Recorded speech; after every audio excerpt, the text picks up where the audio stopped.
Apparently I'm not allowed to play video. I'll just make you the co-host.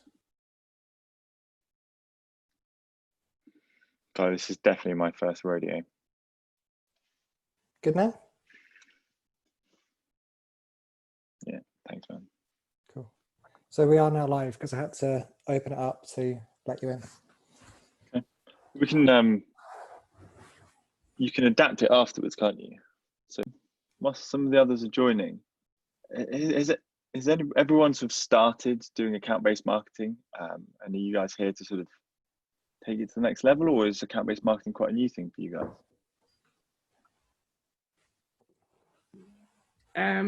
For my company, no, ABM is something that we tend to do. At least we do it every quarter, to be honest, in some shape or form.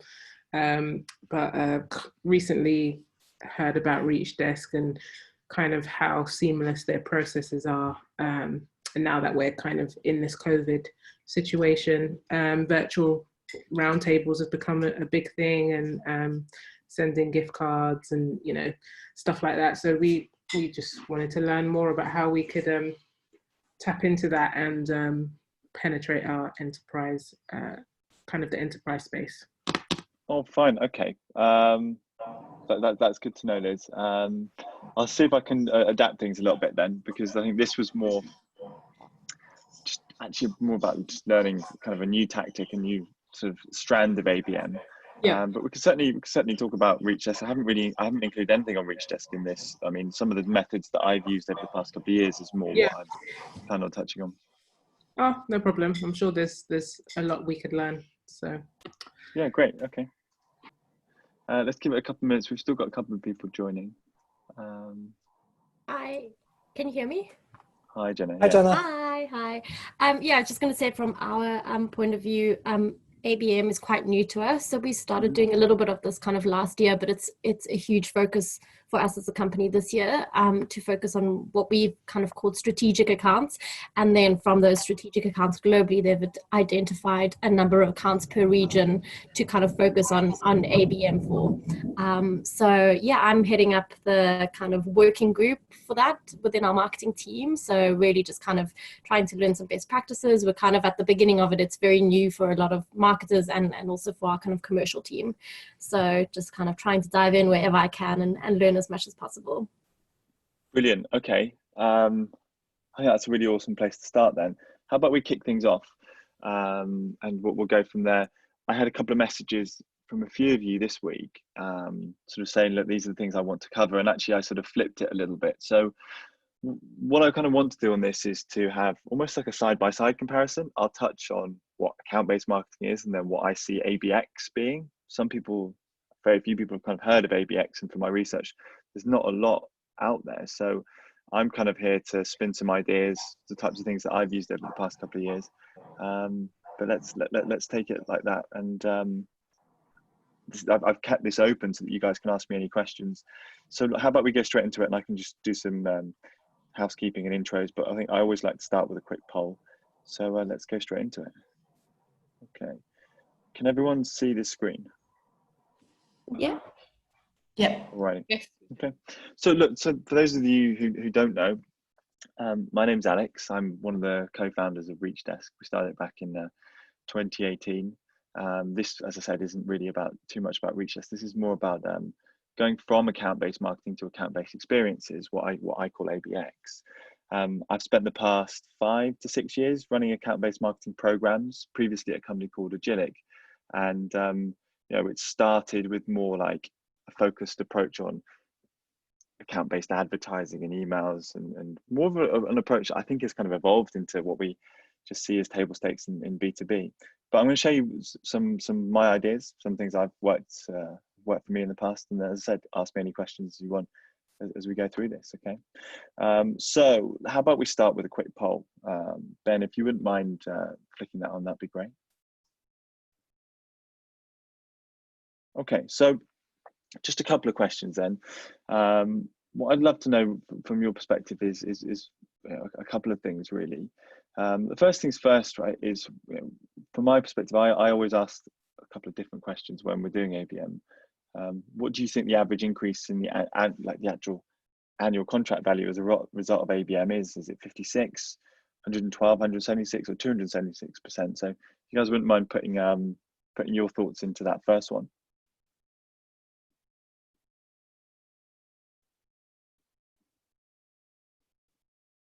Has everyone got the polling system available to them? Yeah. Cool. Okay. Second one is how you define ABM. So there are three I've put in here. Like, account-based marketing is a strategic approach that coordinates personalized marketing and sales efforts to open doors and deepen engagement with specific accounts. Could also be deemed as something that's like laser focused on accounts' needs and employing effective marketing tactics. And then the third one is a strategic approach to business marketing. So the organization has these communications on individual prospects and customer accounts. Perhaps it's all of the above. So give me your thoughts on that one. Which one of these does not describe marketers' aims to achieve with ABM? So out of all these five, which one doesn't apply? So it's either revenue generation, customer retention, pipeline acceleration, sales and marketing alignment, or a higher volume of MQLs. What percentage of companies have a full ABM program in place? You think it's 13, 20, 41, or 52%? And then the fifth one is, what's the primary factor holding teams back from implementing ABM? So do companies think that the need for cleansed and accurate data is holding them back? Is it the need for new technology? Is it the need for new data, or the need for more money, so budget to put into this? So give me your thoughts on that, and I'll take you through each one just very briefly once you guys have done this.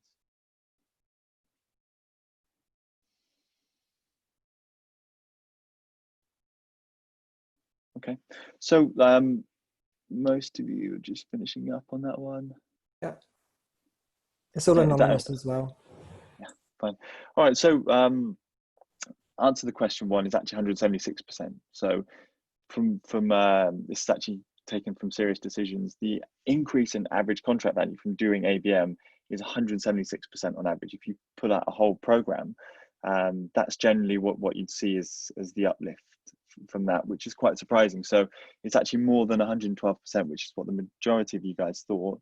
How do you define ABM? Most of you got it. It's all of the above. So I think well done for that. The majority of you got that one too. Again, like higher volume of MQLs is not what we're measuring, right? If you're going into account-based marketing, taking an approach whereby you want to generate marketing qualified leads, then that's only half the battle, really. Let's have a look. The fourth one is, yeah, most of you got it right. About 1 in 5, one company out of 5 is actually has a full ABM program in place at the moment. And the biggest thing that Topo found that is holding teams back is actually the need for cleansed and accurate data. All of those 4 things do hold you back, but I think it was 85% of people they surveyed said that actually the reason why they couldn't get ABM off the ground wasn't because they didn't have the strategy in place. It's actually because they didn't have the data and they didn't feel comfortable with the quality of data that they had. So thanks for doing that. I think that kind of sets the scene a little bit and gives us a bit of insight as to where you guys are all at. So here's what we're going to cover now. I'm just going to get this poll off here. I'm going to take you through what I see as account-based marketing and what the difference is, what the future of it really is with ABX. Give me your thoughts and ask any questions as we go through it. So as we highlighted before in that quick poll, ABM is like I've underlined a few of these. It's a strategic approach, right? It aligns resources against those defined accounts that you've chosen in a way that's relevant and valuable to those accounts. Now that's a definition that's kind of flown around. We'll all have our own version of it. Hopefully that aligns with what you guys think. Some people call it smarketing, right? Smart marketing. The traditional demand gen funnel was very much, and this is what I was used to 5 years ago, put as much in the top as possible, try and filter that down to generate interest, and then MQLs would transfer over to sales teams, and hopefully eventually they would purchase. ABM is actually thinking about which are the ones that are most likely to buy from us, right? So you flip the funnel on its head. You start by identifying the right accounts. You expand within those accounts the number of buyers that need to be involved in the buying decision. In a B2B transaction, it's usually between 6 to 8. depending on how big your contract value is. Anything under about 200,000, it's about that, but above that, you can get to sort of 14, 16, 20 buyers or stakeholders within the account. And then once you've got to that point where you've got your personas and all your messaging mapped, you then engage, and then the ultimate aim is for advocacy, right? So this is what we've been taught as being ABM for the past couple of years. Now, most businesses will have one, maybe two types of ABM. You might have like a one-to-one approach, which, you know, as you can see from this pyramid, the higher you go up the pyramid, the higher the investment required, but also the higher the ROI. So you might have 5 to 20 really top tier accounts that you want to give the white glove treatment to. Most marketers start within the one to few sector, where you might have 50 to 150 accounts, where you kind of balance somewhere between the two. One to many for me it's actually more B2B, right? I think that most businesses do this. The investment isn't as high, but you could do it to hundreds, maybe thousands of accounts. So most of us are actually doing ABM, but it's more about the level of maturity and sophistication that we're actually getting to. Okay, so Topo actually put in place this funnel that actually almost helps you map out your process as you're going to do it, and it always starts in the same place, regardless of who you speak to. You start with your ideal customer profile, right? The customers that are most likely to buy from you within that section that you put together. So as you define that ICP, you then build a target account list. What Topo have advised people to do is have what's called this account engagement score, which is a measurement of the interactions with those accounts across marketing and sales generally.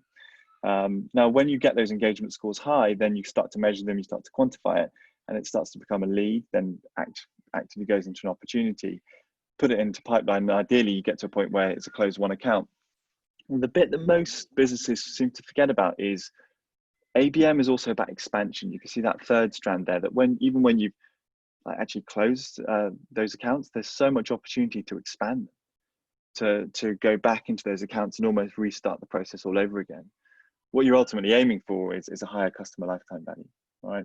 So that funnel is actually quite useful for you to map things out so that you can have a staged process.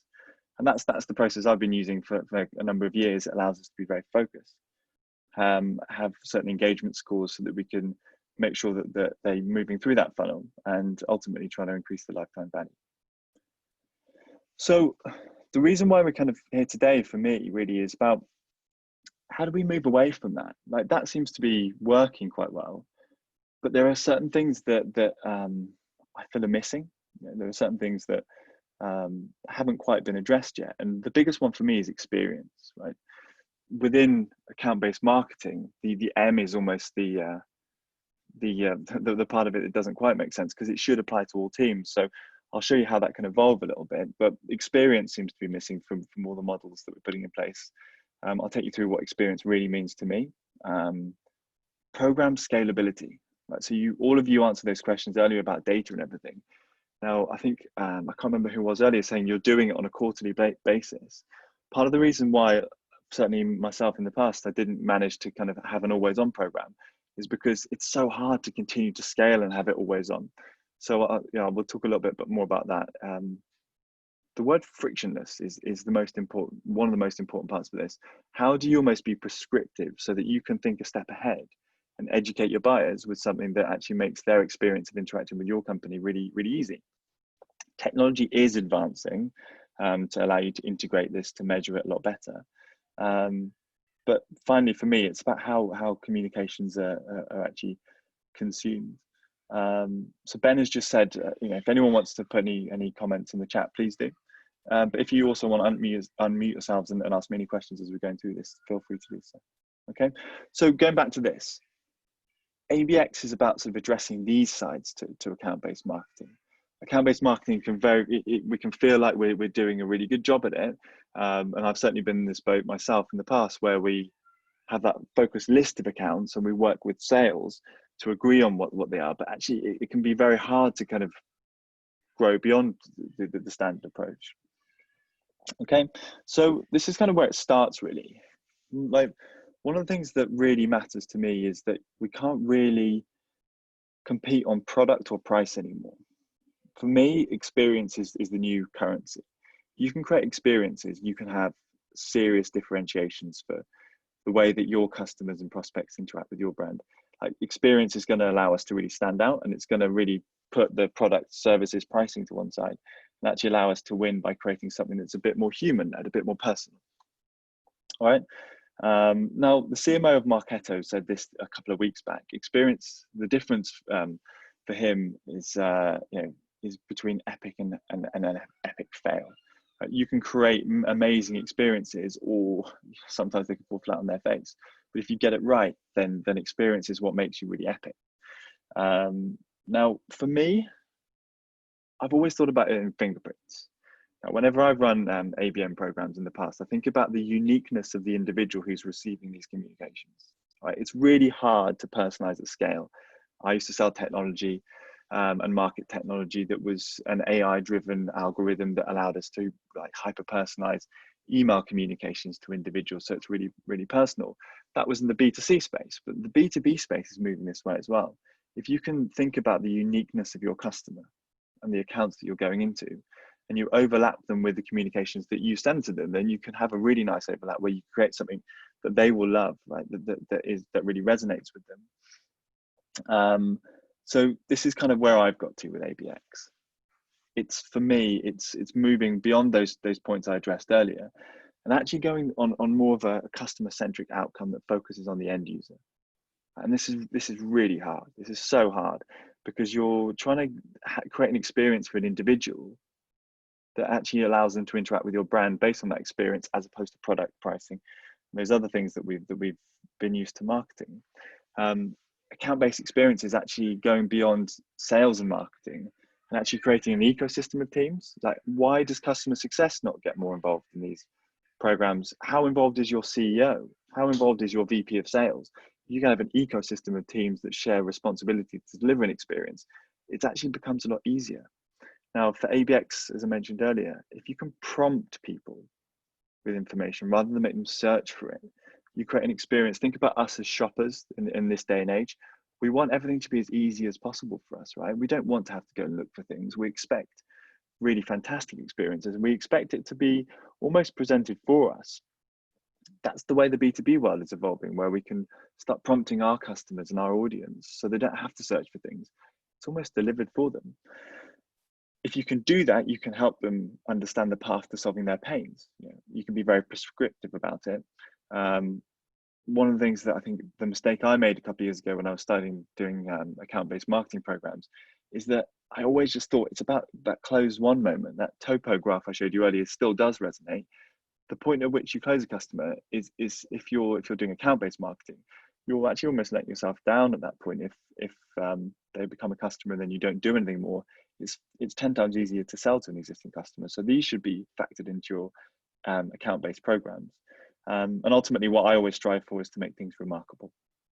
So I haven't put together a definition. I've had Serious Decisions, Topo, Capita asked me to give them a definition. I'm not putting my neck on the line just yet, but I think this is what we're working towards, and hopefully that ABM definition will evolve a bit if we all start sort of moving it along a bit further. Now, this is where I'm going to start to put more of a, not a framework, but a template that I've used that you guys can take away, hopefully, that allow you to actually create successful programs here. Okay. Now, conveniently for you, I've put it into a nice little 4-letter acronym, which is TEAM. The 4 steps that you need to take to do account-based marketing and account-based experiences is to start by targeting your accounts, as you'd expect. To know when to engage, how do you activate as a team, but also what are we really measuring here? So this is where I'm going to open it up to you guys if you want to ask me any questions as we go through it, but this is the framework that I've used, and it seems to work well. So if you do have any questions on this, do let me know, okay?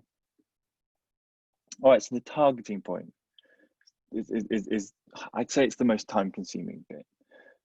As we all discovered earlier, that moment when you start your account-based programs, we always find ourselves in this messy position where we don't have the clean data that we want. It's not enriched. It's not real time. Sometimes if it's out of date, it can be really frustrating. But inevitably, what you need to start with in any account-based model is an ideal customer profile. Like we have a matrix that we have with 3 tiers at ReachDesk. I had 5 tiers at Agilic. But you have to start with your total addressable market. If you have your TAM, these are all the customers you could sell to. Right? This is everyone.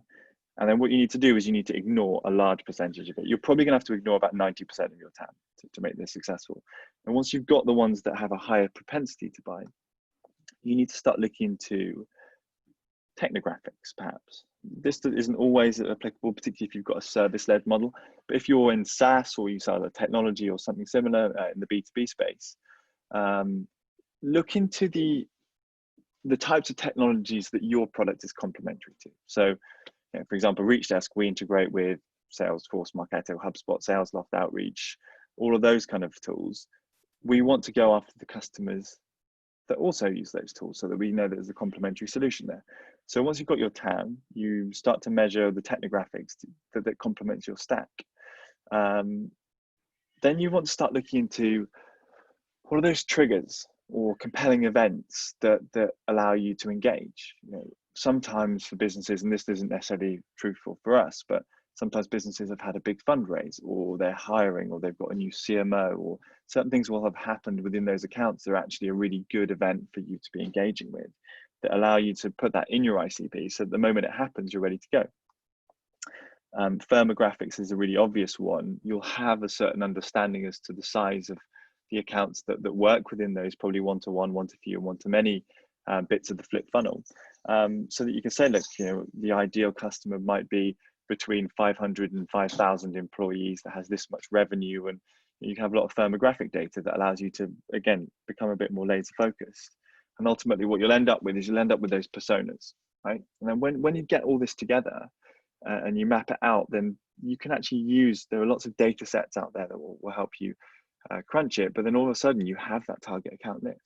You've got your account-based model prepared based on you being laser focused. And my advice is always go back 3 months, then 6 months and 12 months, cross-reference all your existing customers, make sure that you zone in on the ones that are the stickiest, that spend the most with you and are the most loyal. And then you'll find out which ones match these nicely, and then you'll have a good data set to work from. Okay, does that make sense to everyone? Yes. Okay, as I say, guys, if you have any questions I'm going through, feel free to. Okay, so that's the basic level of ICP when you're starting. You get all that data together. You could end up with a whole list. I recommend sort of 5 to probably 8, maybe even 10 layers where you map it all out and you have that account selection. So it sounds like most of you have done that anyway. Within account-based marketing, as I said, you have your firmographics, technographics. You might even have things like web behavior, personas. This is where things are going. This is what I want us to start thinking about. ABX is about intent. It's about using artificial intelligence to crunch that data in real time, create predictive models, and it's less about personas now. It's actually about the individual people. So we started building programs within our stack, whereby you can actually start looking at the actual individual, not the persona, the individual and what they're doing and tracking that, not in a big brother way, but making sure that you can see their engagement so that you can be ready to address them when they're there. I haven't used AI models just yet, but I have used intent data so that you can see, you can always be a step ahead, or as I like to say, first to the party. So our ABM programs are going to start moving into ABX by using more real-time or predictive models to actually allow us to be way more present ahead of the game. So your ICP will actually be this evolving thing, okay? So what that will allow you to do is target the right people all the time. It's not right message, right time, it's all the time now, okay? Now, here's how this is starting to be done. A couple of years back, I had all my my channels were in silos, like all these systems existed independently. Most businesses are moving from level 1 to level 2, where their systems are now adjacently connected. So your chat might be linked to social, to your website, to email. What you really want to do, if you want to start doing real-time ABM programs, if you want to start getting ahead of the game, it's not actually that hard. You should start by having like a customer data platform that knits it all together. So we have a customer data platform that knits every single thing we do, even from the ReachDesk platform to our CRM, to marketing automation, to our chat function, to our customer success platform. It all knits together in one central place so that all that real-time data can be cross-profiled and nothing works in silos anymore. It allows you to work really quickly. And actually, there's so many tools out there that you can just plug in quite simply that will allow you to centralize that data and give you that single customer view. So that's what all businesses, I think, should be working towards, right? We should be working towards this single customer view. It's not a scary bird's eye view of knowing exactly what's going on left, right, and center, but it's when you need to access that data, you can do it in real time. It's always clean and it's always accessible.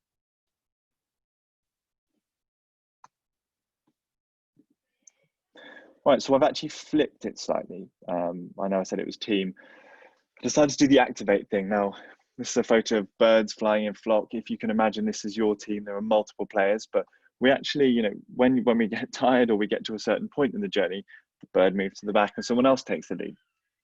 The activation part of this is really important, right? So in account-based marketing, most of the time, this is my experience, and I'm trying to move this further forward for my business. Most of the time it's sales and marketing. Okay, it's usually sales and marketing. The mistake I used to make is I'd sit down with the sales team and ask them to help me identify the accounts that they thought were relevant. I never asked customer success. I never asked the operations side of things. I never sort of went beyond that. What the problem with asking just sales is that it would always be based on gut instinct. It would be based on we think we should because these are nice logos. So account-based marketing can still work in that way. You should certainly sit down with sales, but you should really start to question the value of those accounts and not just what sales think and agree on it. In ABM, when it comes to the execution within your team, we've talked about engagement scores and CRM data and lead scores and it being campaign-led. I think someone mentioned earlier that it's more on a campaign basis. What ABX is actually going to allow us to do is to create an ecosystem of teams. I think I mentioned this earlier. If your CEO or the leader of your organization is not on board with this, you're going to really struggle. And that actually really applies for account-based marketing. If customer success is not involved, it's going to be really hard to create those experiences for your existing customers. If the operations team are not, they don't have to be incentivized to, but if they're not part of that ecosystem of teams, you're never going to be able to get away from that campaign-led approach. You're always going to be doing that. If you wanted to go to ABX, which is the always-on mentality, you need to have this ecosystem of teams that constantly work together, to have a shared responsibility to deliver an experience, all right?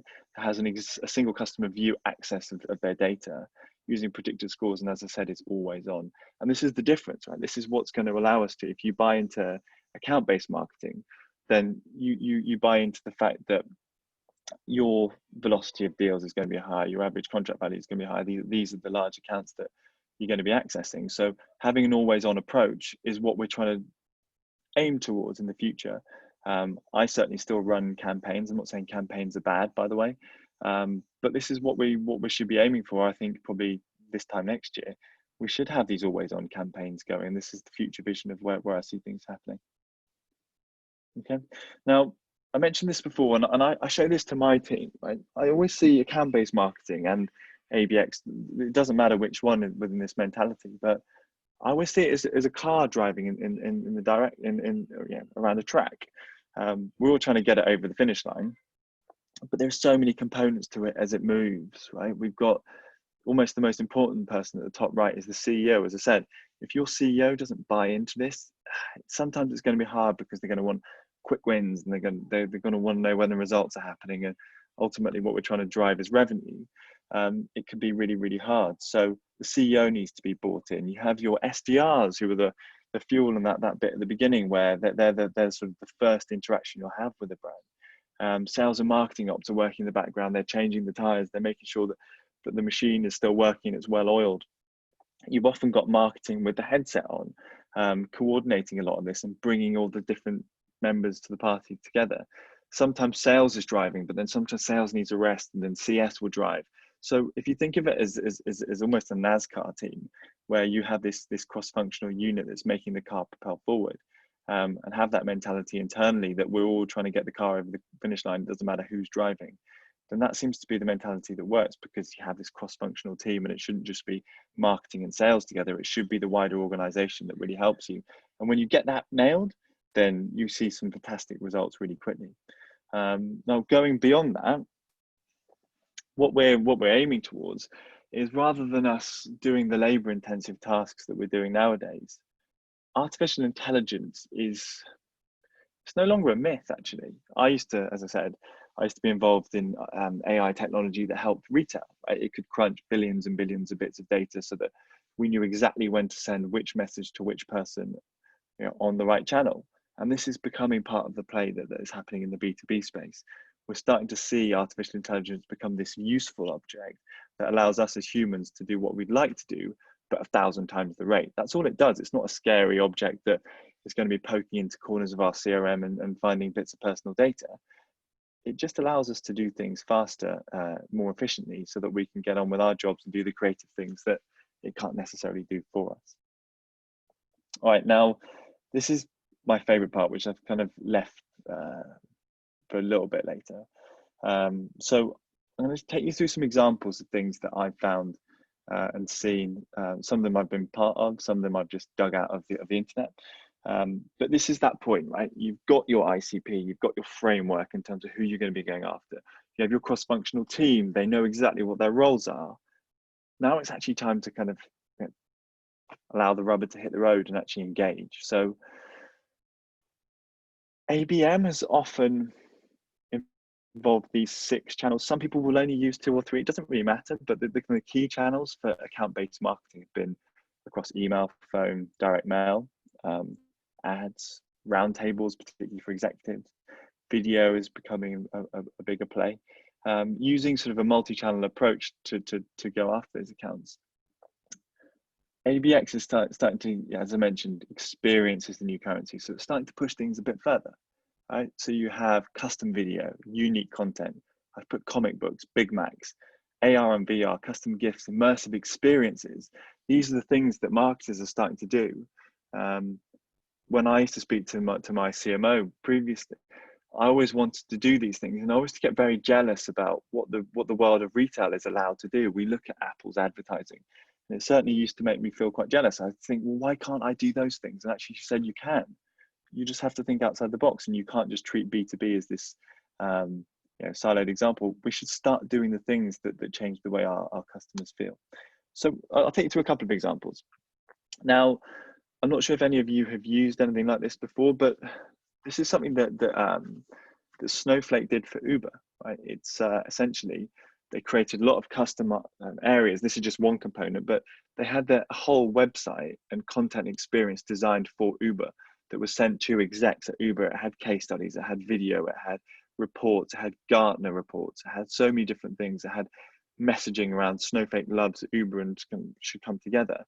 This is just a digital experience. It's really easy to do now, but this is, again, a one-to-one campaign that has all this custom content specifically for Uber, because this is a key account that Snowflake needed to target. Had loads of other advertising and direct mailers going out in the background, but one channel that's becoming more prominent is actually the digital channel. And you can create a really positive experience by taking a lot of this personalized content and engaging with those people that need to consume it. Now, I mentioned ads before. Part of what I've certainly been doing a lot in the past is account-based advertising, and you guys might be doing the same, having specific accounts and targeting that one account, or maybe a couple of accounts with specific ads that allow them to drive those accounts and then measure the engagement off the back of it. Uberflip have integrations with Marketo, Salesforce, Pardot, Eloqua. So what they do is, again, using those technographics, you can say, right, this account uses Marketo, and so therefore we should be advertising to that account with our value proposition around how Uberflip integrates with Marketo, because the interaction from a prospect's point of view with that is way more likely. We're not measuring click-through rates, but for me, a click-through rate of 13% on an ad is really high. You know, some of us see 1 to 2% sometimes. So have really targeted ads. That's more the ABM model. The ABX model actually allows us to change the content in the ads based on interaction. Right? So as soon as someone interacts and you can score them, see what content that they've read afterwards, you can then have a predictive model which then retargets them with a different ad. So that you have this progressive content around how you engage with them. So a really positive experience that, again, takes that friction away and educates the buyer on something that's relevant to them. This is actually a customer of ours, Dreams, who this is due to the current circumstances, something that they did on Wednesday. They did a champagne breakfast, right? They did a champagne breakfast remotely. They actually used, I think they used us to a certain extent for this, but all they're doing is the same. Normally we would do a champagne brunch for digital teams, and we're going to deliver champagne to your home by you submitting a form which allows us to send it to you. But they're creating an experience for their customers and their prospects that allows them to do what they normally would have done, but due to this pandemic and we're in lockdown, we can do stuff remotely. So they created an experience in a slightly different way. So one of my favorites is obviously, you know, I'm obsessed with the physical direct mail channel, but this is actually a bottle of I think it's whiskey or something similar, and then within the box itself you have custom video content that you can send to senior decision makers, so that when they open it up they have video. This could be for someone who is a wine lover or a whiskey lover, whatever it is, so that you can create that experience for someone. You know, normally we would send a bottle of wine, but now you can make it interactive. You can make it relevant for them. So kind of pushing those boundaries a little bit more and make it more for the human being. And then it starts to get a little bit mad. Okay, so Gum Gum, a fantastic company, did a lot of profiling for their ICP. You know, I think a lot of us would like to work with McDonald's, but for them, there was a lot of intent data. There was a lot of predictive scores that said that McDonald's should be a top priority account to go after. They were struggling to break through via digital ads and those sort of things. So what they did is they sent them burgers. And this is for McDonald's. It's a McDonald's burger. The message that went with each burger, and they sent dozens of these out, each message was different, and it was printed on the equivalent of what would look like a receipt that you'd get after you buy your burger in McDonald's. And as you open it up, there's a message inside the wrapping. As you unpack the burger, the value proposition kind of expands as you get through the patty and the cheese and everything. So again, creating more of an immersive experience, because the value of that account was so high for them, it justified the investment that they made, so that they can do something a bit more that creates an experience. I've looked into this. I haven't done it myself yet, but what we're looking towards now is actually augmented reality. So this is a tattoo that was designed for actually events marketing. What you do is, to drive attendance for the event, you'd send these out and say, this is your ticket. When you put the tattoo on and you open up the app, oh, I think we've got a question coming up. Well, I think Ben is saying hey to Harry. I'm just saying hi, Harry. So when you went to the event, you'd scan it, and then it would lay out your agenda. It would welcome you. So the person from Burt's Bees who's scanning this, it would be about them, but it would tell them what their agenda is, where they should be going, the fact they're invited to VIP drinks. So their tattoo became their agenda, and it made a really immersive experience around this whole small thing. Like the apps, they are currently quite expensive to develop, but printing the tattoo and everything isn't too hard. But this is where we're going, right? We're trying to create better experiences on an account basis that allows us to engage with our prospects and customers in a slightly different way. And another one, I've done this in the past, where we actually created books which we had different covers on, and this is actually a comic strip. This was a company that wanted to break into T-Mobile, and they knew that the CEO was a big fan of comic books, so they actually created a comic book based on their value proposition, which was around enabling ads to be more unique and targeted based on visual intent. So they created this 3-page comic strip, which was actually around their value proposition rather than the ads and the emails and everything else that we do. They wanted to make it more immersive, and they sent this to the leadership of the organization, and that T-Mobile became a customer of theirs. A really, really valuable account. This was, again, more of a one-to-one basis, but like a really engaging way, and thinking slightly outside the box as to how we can break into an account and do it in a personal way that really resonated with them. I've also looked into, and I've only used virtual reality once, but one thing that's actually becoming quite scalable is again having apps designed. There are lots of businesses that are popping up left, right, and center that can do this for you. You can send your own branded, I think they're called Google Cards, where you just you tell your prospect to insert their phone into it, and then you can have like a value proposition or a deck or an ROI calculator inserted into it. Again, it makes it more human, a bit more tangible. Not actually that expensive to do. Obviously, if you want to go down the VR route, then I've rented headsets in the past. I've done things at events which are a bit more immersive, but again, creating an experience that goes beyond what we're doing at the moment to change the game and use that experiential currency that I was speaking about earlier. Okay, and I had to share this because this happened this morning. This is just from my team. I kind of give Reach Desk a bit more free rein to do what they need to do, but this is actually an existing customer of ours who's at home at the moment working remotely. I think she was on a call with our team the other day saying, I'm going to be at home and I can't have cake with my family. So we sent her some cupcakes. This was using Reach Desk with Drake and a picture of her cat on the cakes. Again, like, experience doesn't have to be expensive. It doesn't have to be colossally hard to execute on. This was literally an upload into a platform and then clicking send to someone, and actually it's changed it so much so that they posted it on LinkedIn. We see a lot from the physical channel and other experiences that we've used about people loving it so much that they actually become an advocate of yours very quickly, and they start to do your marketing for you, and that is what you want to end up with account-based marketing. So you can do the quirky things, but just make sure that if you do them, don't make them gimmicks. Make sure that they actually resonate with people. Make sure they're relevant to them.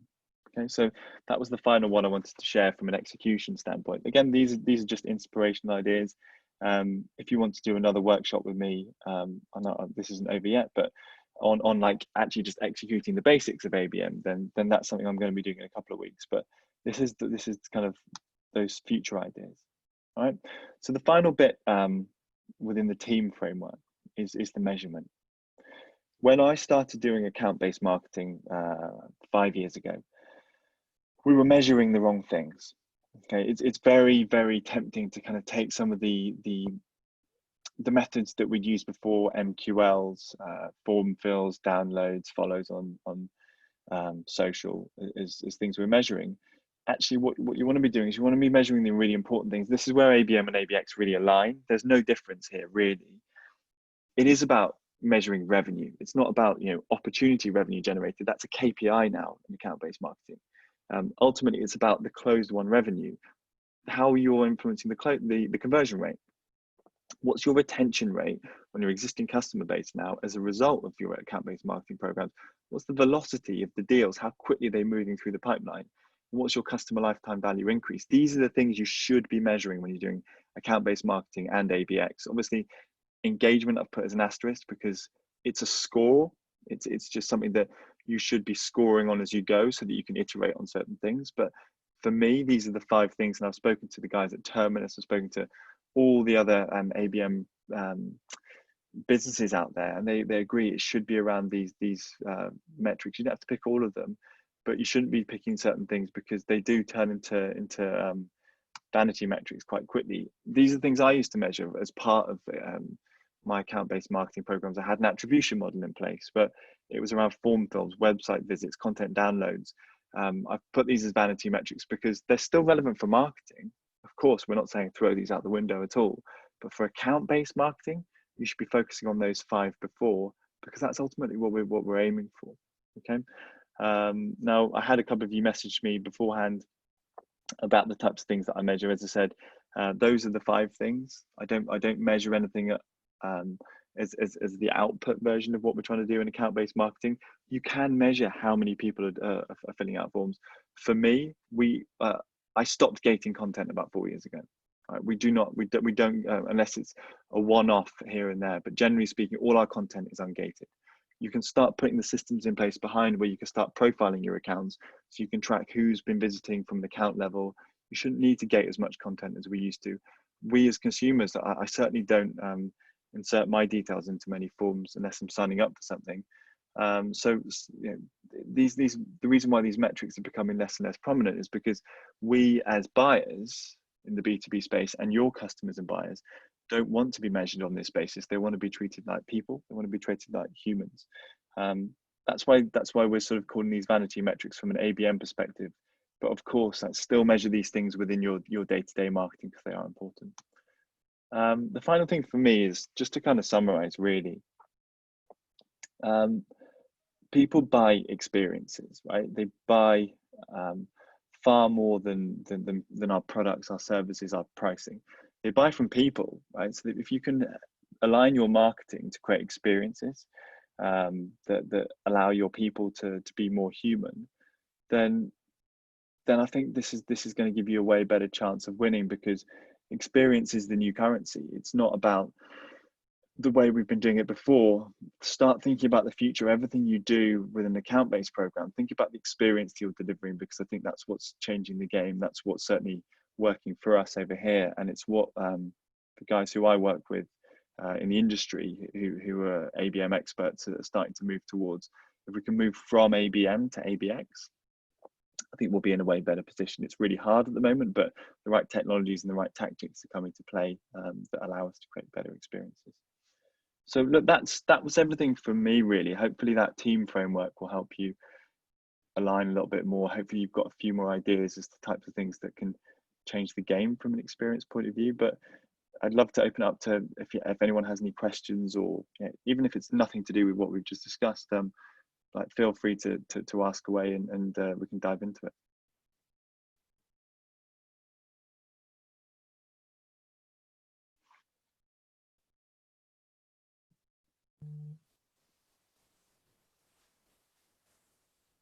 No, I think that's no questions. I said that we've kept this really small and informal, because if anyone did want to ask anything, but if not, then thanks everyone for joining. And I think we've got some people who I'm already working with on the line. So you've already got my email. If you want to connect with me on LinkedIn, or email me at alex@reachdesk.com, you can ask me anything.